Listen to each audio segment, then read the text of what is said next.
T20 world cup साल 2026 का सबसे बड़ा सबसे हाई वोल्टेज मुकाबला खेला जाएगा जब 15 फरवरी को कोलंबो के आर प्रेमदास स्टेडियम में भारत और पाकिस्तान आमने सामने होंगे, जहां ग्रुप ए का ये अहम मैच होगा जो सुपर 8 का टिकट भी तय कर सकता है।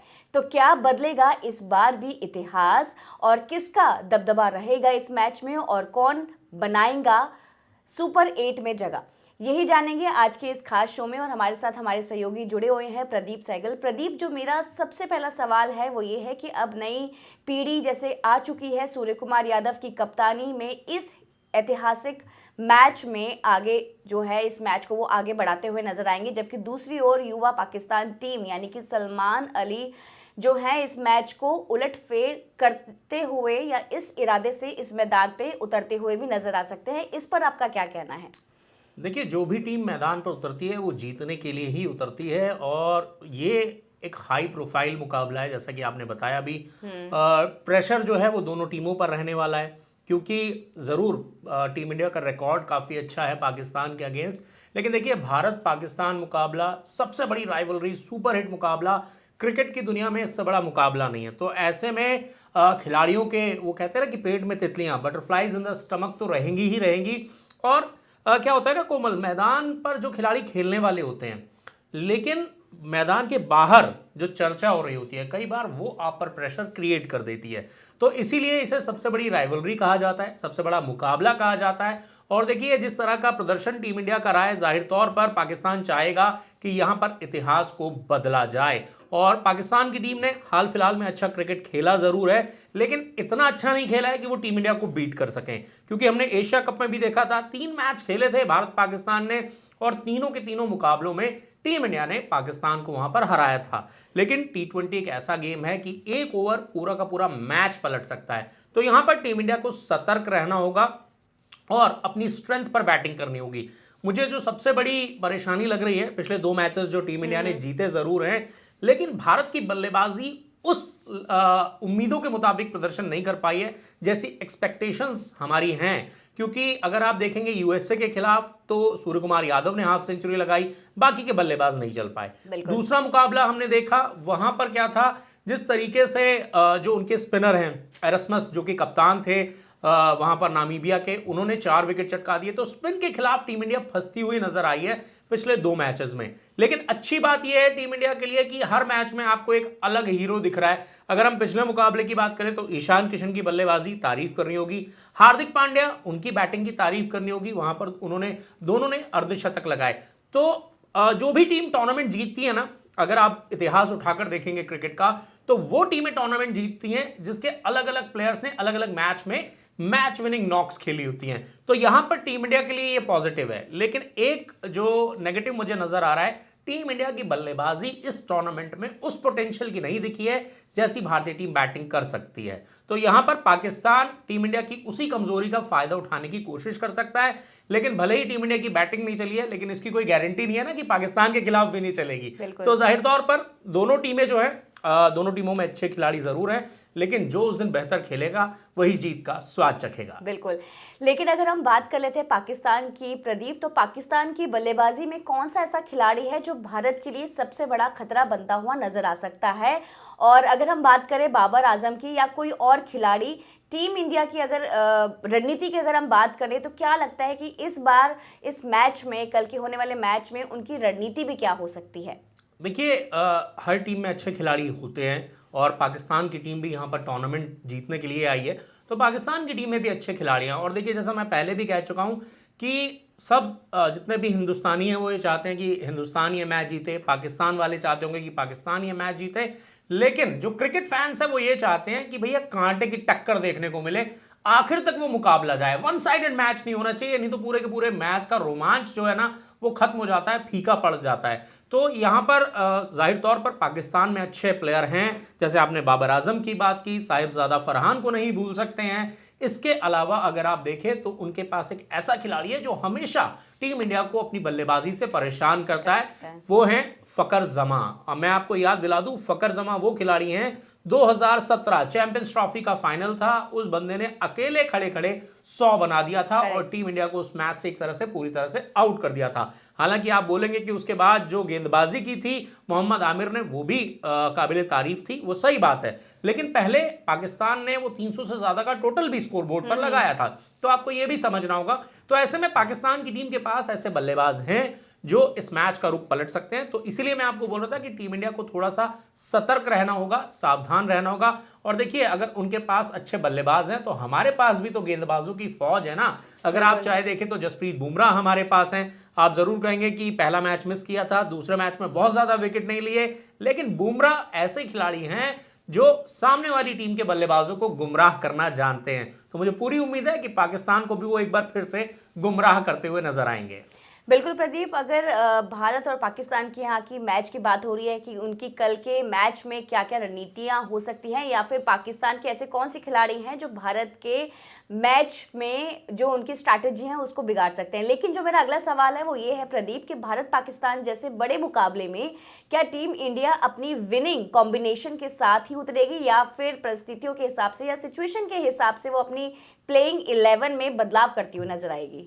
देखिए, मुझे लगता है कि सिचुएशन को रिस्पेक्ट करनी चाहिए, क्योंकि जो खेल है वो 22 गज की पट्टी पर खेला जाएगा। बॉल किस तरह से आ रहा है बल्ले पर, कितना वहां पर, क्योंकि प्रेमदासा की अगर हम बात करें तो वहां पर स्पिनर्स को असिस्टेंस मिलता है।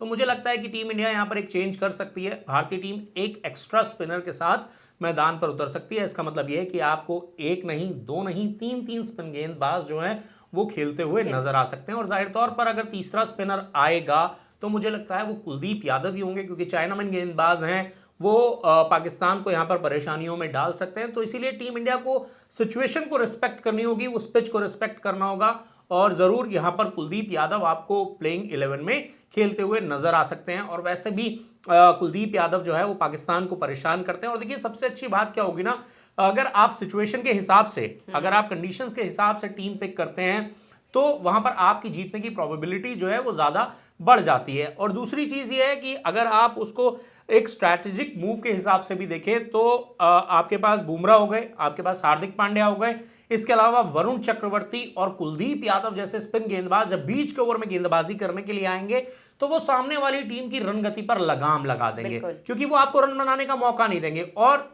T20 में जरूर पावर प्ले में सारी टीमें तेजी से रन बनाने की कोशिश करती हैं, लेकिन एक्चुअल जो मैच होता है वो 7 से लेकर 15-16 ओवर तक होता है। और इस मिडिल फेज में अगर आप सामने वाली टीम को कंट्रोल कर लेते हैं तो आप ज्यादातर मैच को कंट्रोल कर लेते हैं। तो इसीलिए उस फेज में जब भारत के पास अगर अक्षर पटेल हैं, कुलदीप यादव हैं, वरुण चक्रवर्ती, और देखिए मैं ये देखना चाहूंगा सूर्य कुमार यादव जो हैं वो एक साथ दोनों एंड से गेंदबाजी कराएं, कुलदीप यादव और वरुण चक्रवर्ती से, क्योंकि जब ये दोनों एक साथ गेंदबाजी करेंगे तो वहां पर क्या होगा, रन नहीं आएंगे, दबाव बढ़ता चला जाएगा, और दबाव में ही सामने वाली टीम जो है वो गलत शॉट्स खेलती है। सामने वाली टीम के बल्लेबाजों पर जब दबाव आता है वो रन बनाने के लिए जाते हैं, वहां पर शॉट्स मिस टाइम होते हैं। और प्रेमदासा का जो मैदान है वो काफी ज्यादा बड़ा है, तो वहां पर जरूर आप ये कहेंगे कि गैप्स मिलते हैं, लेकिन बड़े मैदान को क्लियर करने के लिए थोड़ी सी ज्यादा ताकत भी चाहिए होती है, और एक मिस टाइम शॉट और आपको मिल सकता है विकेट। तो इसीलिए टीम इंडिया को मुझे लगता है कि यहां पर एक बदलाव करना पड़ेगा। बिल्कुल, जाहिर तौर पर कुलदीप यादव आपको प्लेइंग 11 में आते हुए नजर आ सकते हैं। अब आप मेरे से पूछेंगे कि कुलदीप यादव की एंट्री होगी तो बाहर कौन जाएगा। मुझे समझ में आ गया आपका अगला सवाल क्या है, तो मैं उसका भी जवाब आपको लगे हाथ दे ही देता हूं। तो देखिए, मुझे लगता है कि यहां पर अर्शदीप सिंह जरूर, आप ये कह सकते हैं कि बुमराह और अर्शदीप की जोड़ी जो है उसको तोड़ना पड़ेगा यहां पर, लेकिन कोई चारा भी नहीं है ना। आप किसको, क्योंकि आप अपनी बैटिंग ऑलरेडी कमजोर कर रहे हैं, करना नहीं चाहेंगे, क्योंकि आपके पास नंबर 8 तक बैटर है, तो इसके अलावा आपके पास कोई चारा नहीं है। आप एक तेज गेंदबाज कम कीजिए, क्योंकि देखिए तेज गेंदबाज की भरपाई हार्दिक पांड्या और शिवम दुबे वहां पर कर सकते हैं। तो ऐसे में जसप्रीत बुमराह और आपको हार्दिक पांड्या नई गेंद से गेंदबाजी करते हुए नजर आएंगे। फिर फर्स्ट चेंज के तौर पर आपको वरुण चक्रवर्ती दिखाई दे सकते हैं, फिर कुलदीप यादव की एंट्री हो सकती है, फिर आपके पास अक्षर पटेल भी है, और अगर आपको जरूरत पड़ी तो फिर आपके पास शिवम दुबे भी वहां पर मौजूद हैं। और जो अच्छी खबर आ रही है, मैं दर्शकों को यह भी बता दूं कि अभिषेक शर्मा भी आपको इस मैच में खेलते हुए दिखाई दे सकते हैं। तो ऐसे में पाकिस्तान की टेंशन जो है ना वो बढ़ने वाली है। तो आप ये देखिए, अगर जरूरत पड़ी तो अभिषेक शर्मा भी लेफ्ट आर्म स्पिन गेंदबाजी कर लेते हैं, तो वहां पर जरूरत पड़ी तो उनको भी यहां पर इस्तेमाल कर सकती है टीम इंडिया। हालांकि मुझे नहीं लगता कि उतनी जरूरत पड़ेगी। बिल्कुल। प्रदीप, मेरा जो अगला सवाल है वो है कि क्या वॉशिंगटन सुंदर को मौका मिलेगा, क्योंकि वो भी बेंच पर बैठे हुए नजर आ रहे हैं। देखिए, यहाँ पर प्रॉब्लम्स ऑफ प्लेंटी है टीम इंडिया के पास, और ये किसी भी कप्तान के लिए अच्छी चीज रहती है कि उसके पास ऐसे मैच विनर्स खिलाड़ी हैं जो बेंच पर बैठे हुए हैं। लेकिन यहाँ पर मुझे नहीं लगता कि मौका मिलेगा, क्योंकि जिस तरीके से मैंने आपको बताया कि अक्षर पटेल ऑलरेडी प्लेइंग 11 में हैं, तो आप ये जरूर कह सकते हैं कि अगर वॉशिंगटन सुंदर को यहाँ पर चांस दिया जाए तो हमारी बैटिंग भी कमजोर नहीं होगी, तो वहां पर और एक एडिशनल बैटर भी आपको मिल जाएगा। लेकिन देखिए, कुलदीप यादव जो क्वालिटी लेकर आते हैं, यहां पर मैं वॉशिंगटन सुंदर से कोई ऐसा नहीं कह रहा हूं कि उनके पास वो क्वालिटी नहीं है, लेकिन मुझे लगता है कि कॉम्बिनेशन के हिसाब से अगर आप देखेंगे और जरूरत के हिसाब से देखेंगे, पिच के हिसाब से देखेंगे, तो मुझे लगता है कि कुलदीप यादव, क्योंकि आपको ये नहीं भूलना होगा कि पाकिस्तान की टीम भी स्पिन को बड़ा अच्छा खेलती ही है, और उनकी टीम में भी ऑलरेडी 3-4 ऐसे स्पिनर्स हैं जो विकेट टेकर हैं। तो ऐसे में पाकिस्तान की टीम के पास भी अच्छे स्पिनर्स हैं, तो उन्होंने भी अच्छी खासी प्रैक्टिस की होगी स्पिनर्स के अगेंस्ट। लेकिन क्योंकि कुलदीप यादव के पास वो वैरायटी है, वो चाइनामैन गेंदबाज हैं,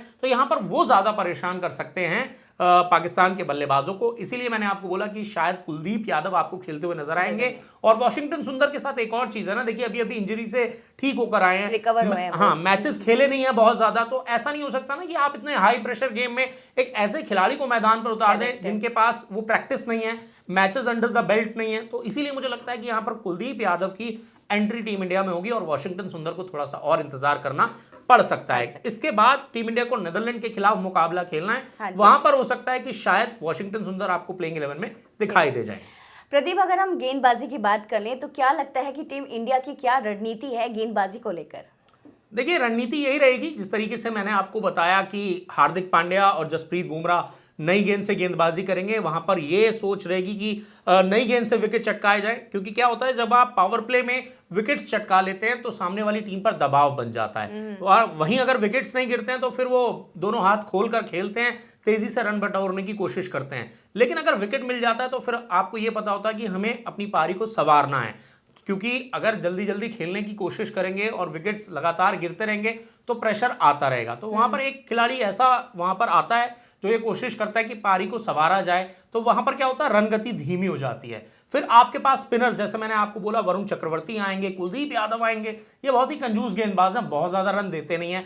तो बल्लेबाजों को अगर इनके खिलाफ रन बनाने हैं तो चांसेस लेने पड़ते हैं, और जब वो चांसेस लेना शुरू करेंगे तो भारत के लिए वहीं पर विकेट लेने का मौका बनेगा। तो ये मुझे लगता है टीम इंडिया की स्ट्रैटेजी होगी, और कुलदीप यादव और वरुण चक्रवर्ती की जोड़ी को मैं फिर बोल रहा हूं आपको, मैं एक साथ इस मुकाबले में गेंदबाजी करते हुए देखना चाहता हूं। प्रदीप, मेरा जो अगला सवाल है वो ये है कि आपको क्या लगता है कि पाकिस्तान के जो कैप्टन है सलमान अली आगा, इस मैच में कोई वो सरप्राइज प्लान करते हुए नजर आ सकते हैं या नहीं? देखिए, पाकिस्तान की तरफ से एक गेंदबाज हैं जिनको लेकर बहुत ज्यादा बातें हो रही हैं, उस्मान तारिक, क्योंकि उनका जो स्टाइल है गेंदबाजी का वो थोड़ा सा डिफरेंट है। मैं ये नहीं कहूँगा कि यूनिक है, लेकिन उन्होंने एक ऐसी चीज़ जो है वो की है जिससे वो उनको लेकर काफ़ी ज़्यादा बातचीत हो रही है। जब वो गेंदबाजी करने आते हैं तो लास्ट मोमेंट पर वो हाथ थोड़ा सा रोक लेते हैं, और अगर मैं एक बल्लेबाज के नज़रिए से देखूं तो क्या होता है कि बल्लेबाज को ये लगता है कि मैं सेट हो चुका हूं, मैं खड़ा हूं और मैं गेंद आने का वेट कर रहा हूं।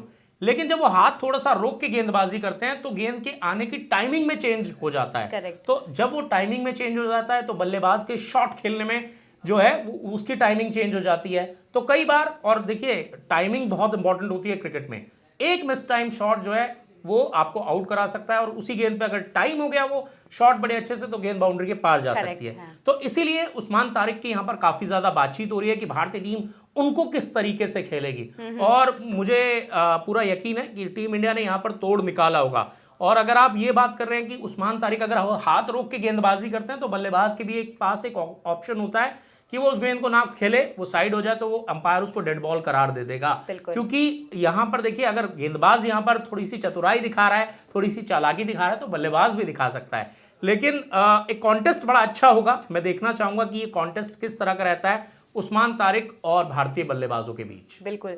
प्रदीप, मेरा जो आखिरी सवाल है वो ये है कि अगर हम भारत पाकिस्तान के पूरे मैचों की बात करें तो कुल 8 मैच हो चुके हैं, जिसमें से एक जो मैच है वो पाकिस्तान जीता था और बाकी के जो मैच है उसमें भारत ने अपनी जीत जो है दर्ज कराई थी। तो क्या लगता है आज भी, मतलब कल जो मैच होने वाला है, पड़ोसी देश में भी फिर से टीवी टूटते हुए नजर आएंगे? क्योंकि पूरी उम्मीद है कि भारत इस मैच को जीतने की पूरी कोशिश करेगा और जीत हमारी ही होगी। तो क्या लगता है इस पर? देखिए, मैंने आपको बोला ना, हर हिंदुस्तानी चाहता है कि ये मैच भारत जीते, तो पड़ोसियों के टीवी टूटने तो तय हैं। मैं ये कैसे बोल दूंगा कि पाकिस्तान जीतेगा?